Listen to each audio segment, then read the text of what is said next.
পৌঁছে গিয়েছিলাম কাছড়াপাড়ায় অবস্থিত সেন শিবানন্দের সিপাটে। ইনি ছিলেন গৌরাঙ্গ মহাপ্রভুর একজন পার্ষদ। গৌরলীলার সেন শিবানন্দ কৃষ্ণলীলায় ছিলেন বীরাদূতী।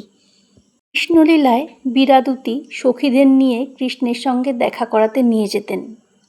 গৌরলীলায় তিনি গৌর ভক্তদের নীলাচলে বা পুরীধামে নিয়ে যেতেন গৌরাঙ্গ মহাপ্রভুর সাথে দেখা করাতে।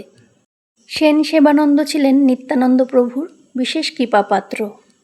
সেবানন্দের বক্ষে পদাঘাত করে নিত্যানন্দ প্রভু তাকে কৃপাদান করেন।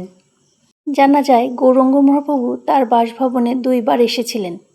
বঙ্গদেশ থেকে পুরীধামের রাস্তা শিবানন্দের জানা ছিল। কোথায় কর ব্যবস্থা, কোথায় ভক্তদের থাকার ব্যবস্থা শিবানন্দ জানতেন। সেই কারণে তার গৃহে সকল বৈষ্ণবগণ এসে প্রতি বছর উপস্থিত হতেন এবং একসাথে নীলাচলে গমন করতেন।